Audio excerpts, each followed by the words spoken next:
Hi, welcome to my channel. My name's Kathy. I'm so glad you're here.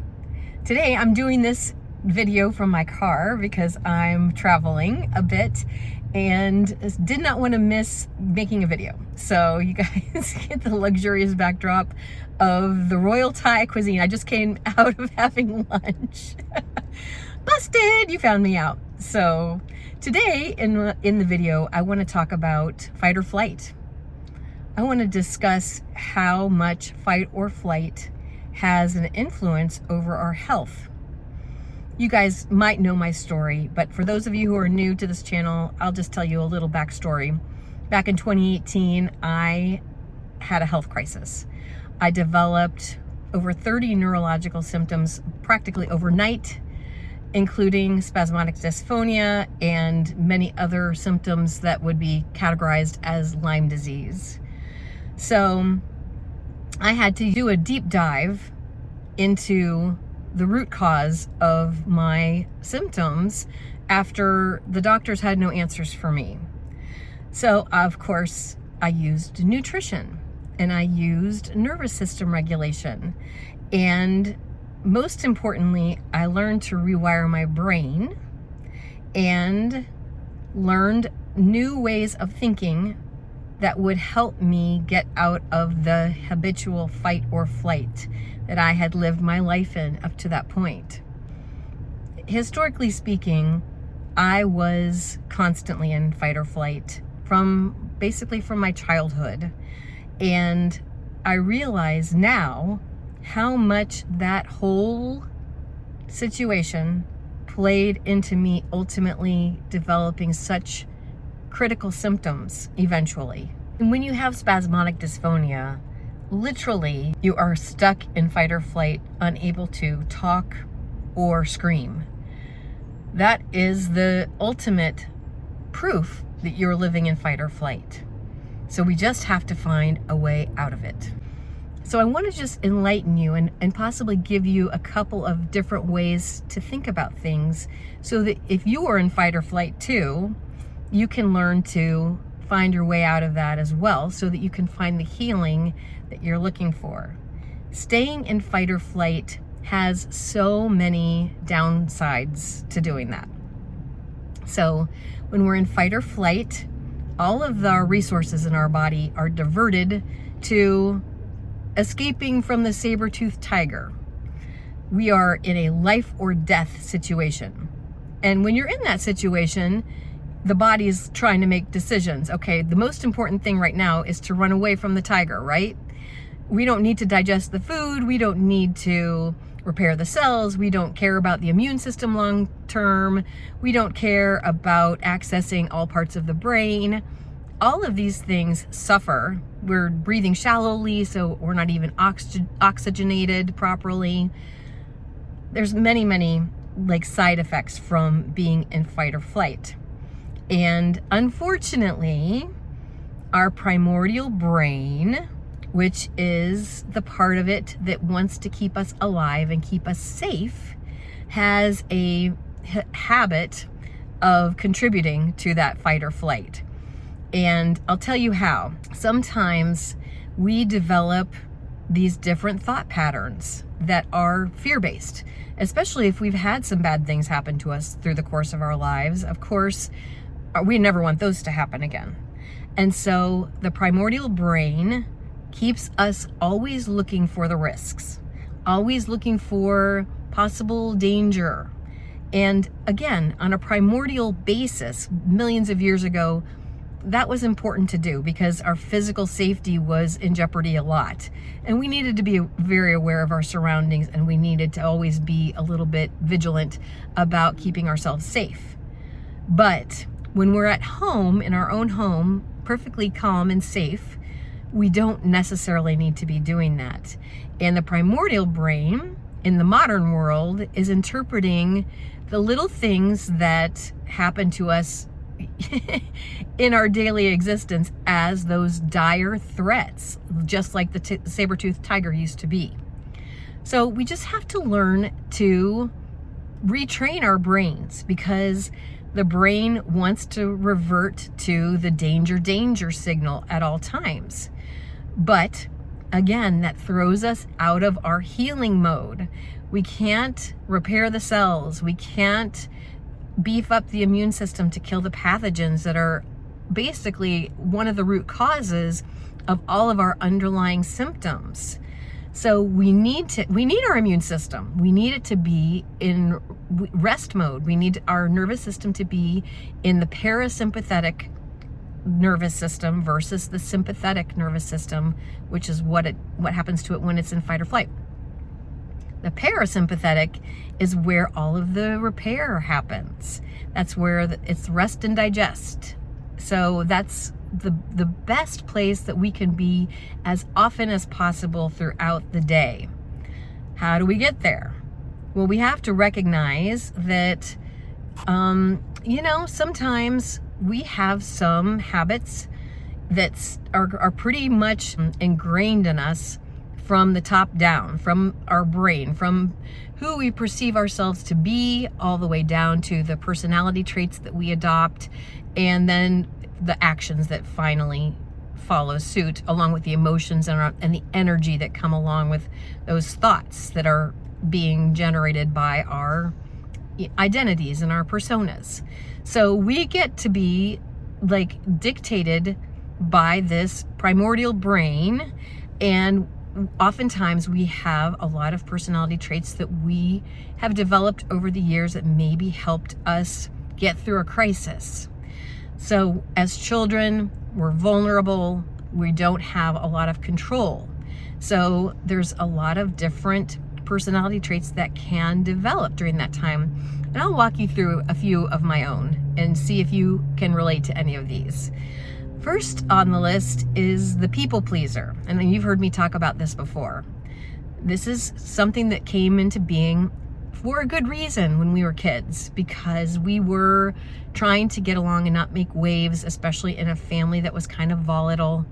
If our parents couldn't control their emotions and were prone to outbursts, we learned to not poke the bear and to try and get along and not make waves as much as possible. The problem is the people pleaser keeps us in fight or flight. We're constantly scanning the horizon for danger. And that includes, is someone upset with us? Is someone going to be mad at me? That feels like a dire thing when you're a people pleaser. What we have to do is recognize that it's okay to advocate for yourself, that you are a beautiful child of God, and you are entitled to advocate for yourself. You are worthy of love, no matter if someone else is mad at you at the time.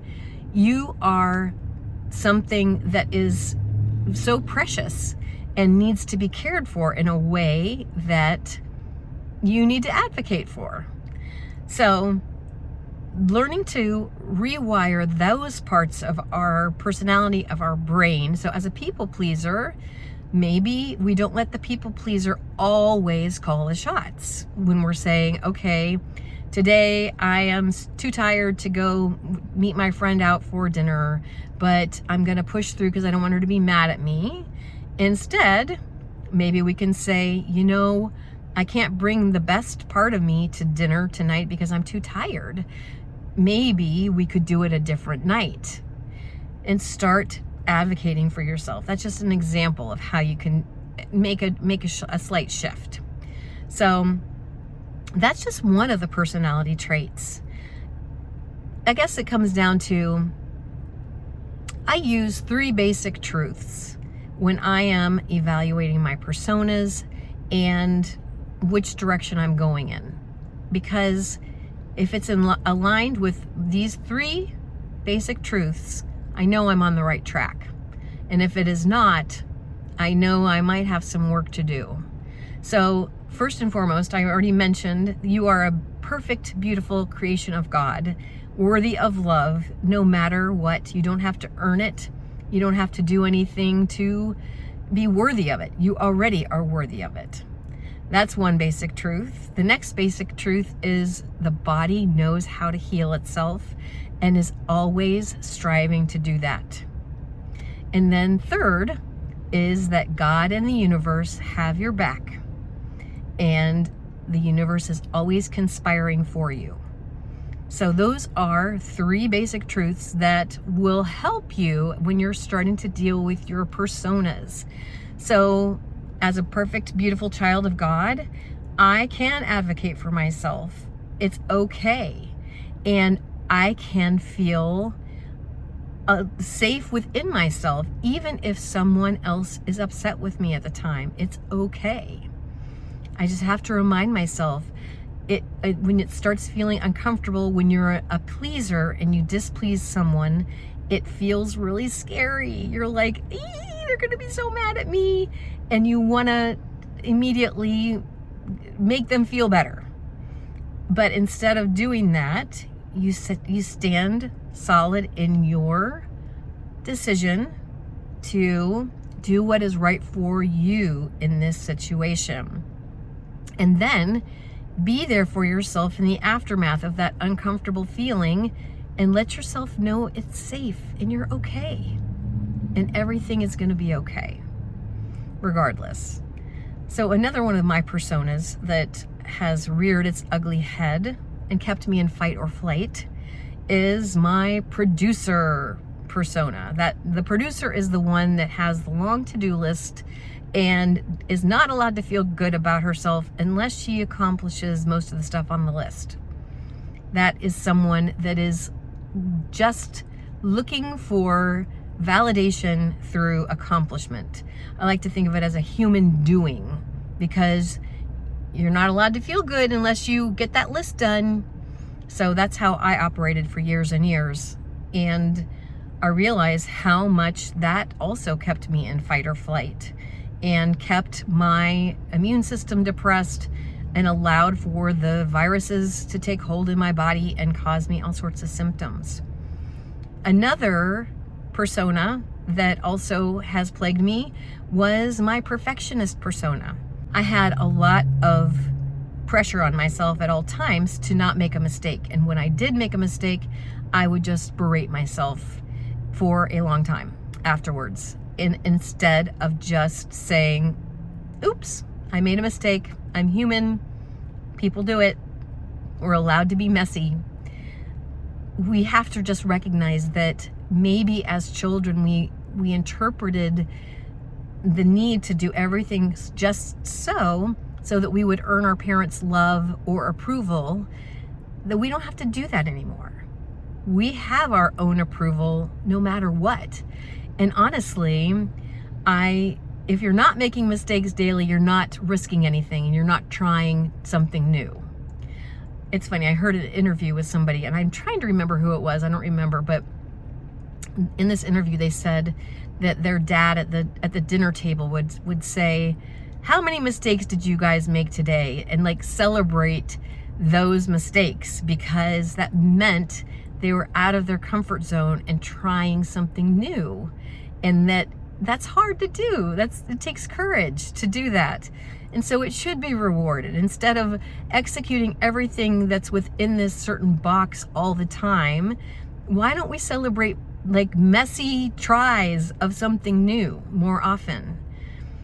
So that's another persona that also keeps you in fight or flight, because you're always worried about what someone's going to think of you and worry about what you're going to think of yourself, that you're not worthy. Again, it all comes down to this feeling of being unworthy of love. And what we have to do is just remind ourselves that we are worthy of love and allow ourselves a lot more grace than we've been giving ourselves more recently. Another persona that keeps you in fight or flight is what I call the pauper. The pauper is the scarcity mentality persona, always looking at the glass half empty instead of half full. Again, that sends stress through the roof. When you're constantly worrying about money and feeling like today is your last dollar and that you're never going to make any more, it puts you in this state of fear. And then you also can tie it into the perfectionist, and then, oh my God forbid you accidentally waste money and spend money on something that doesn't turn out to be a good investment. It sets you up for feeling lousy. And what we need to do is start looking for reasons to feel good every day instead of that fear, that primordial brain keeping us in fear and keeping us in lack and keeping us feeling unworthy and imperfect and feeling that we are not enough. Because the truth of the matter is we are enough. And if we're trying our best, that is amazing. We're doing exactly what we should be doing. So it's just interesting. Another one of the personas that I observed in myself that kept me in fight or flight is the procrastinator. Again, this is tied to a lot of the other personas too, because the procrastinator might be procrastinating because the perfectionist is going to be really mean to them if they make mistakes. So we don't want to start because we don't want to make a mistake, or maybe we're afraid we're going to waste money by trying something new or doing a new endeavor. The producer might not want to get off the treadmill and try something new because there's too many tried and true things on the to-do list right now, and we can't afford to risk not getting those done for something that might not pan out the way we hope it will. And in addition, what I used to embody was the party girl. I would use alcohol as a way to, especially when my health started to decline, I used it as a coping mechanism to help me feel more comfortable in social situations, as I couldn't speak as well, and as I was starting to have issues with my chronic fatigue and all of that stuff. The alcohol would help me mask those symptoms. But again, that party girl is horrible because you are introducing substances that are really not in your best interest in order to achieve the party girl status. You're people pleasing because you want to hang out with your party friends, and even if you're doing junk food, because junk food can be even part of the whole party girl persona and the experience. All the holidays, all the gatherings, social events always revolve around food that's not particularly healthy for us, right? So all of these personas are slaves to the primordial brain. And so we have to just learn to understand that so that we can start undoing it and start rewiring our brain for feeling well. I like to think of my persona that is in charge most of the time now as my healing warrior. That healing warrior is guarding my ability to heal. That healing warrior is making sure that I have plenty of nutritious food for my cells to rebuild, and also to detox out the viruses and the heavy metals. That healing warrior keeps an eye on my adrenal glands and notices when I'm starting to feel tired and needing some rest and some extra self-care. That healing warrior is there for me when I'm in that uncomfortable feeling of change, when it doesn't feel normal to me yet as I'm making these changes. The healing warrior is the one there to safeguard me and make sure I know I'm not alone. So I hope you guys will adopt some of these ideas and start noticing what personas are coming up for you. I'm imagining that you have probably a lot of the same ones that I did, and you might have even more. So if you have some other ones, put them in the comments. I would love to see what other ones you guys have identified for yourself and what you have noticed that is not serving your healing, your goal of being on the healing path and getting rid of your symptoms. If you have spasmodic dysphonia, you want to reclaim your voice. If you have other neurological symptoms, you just want peace. You just don't want to have to deal with those debilitating symptoms every day. You want to reclaim a life where you felt vibrant and you felt well and great and just wanted to take on the world every day. And you can get back there. I am proof. It takes a minute, but you can do it. I'm amazed actually, because I've been feeling better and better. I've been doing a couple of cleanses lately. Once a month I have been dedicating myself to doing the simplified 369 medical medium cleanse. For the next, I'm hoping to do it every month for this year so that I can just see where my healing lands in the new year. That could be amazing. So I don't know. These are just ideas for you to think about for you too. If you haven't started your cleansing journey, just, take a little bit of a step forward and maybe add in some lemon water today, or tomorrow, and start the process of getting rid of those toxins. And the same thing goes for pruning out the toxins in the brain or the personas that aren't serving us. We need to move forward as new versions of ourselves if we're going to come out of this crisis. The same version of us that got into the crisis is probably not the version that's going to get us out. So we just have to be willing to think differently and get out of fight or flight. Because the thoughts that are generated from these personas that are so fearful and so not geared towards self-love at all are contributing to the adrenaline that's coursing through our bodies, damaging our immune system, damaging our organs, making our digestion faulty. All of it is related. So I hope this helps, and I look forward to seeing you guys again very, very soon.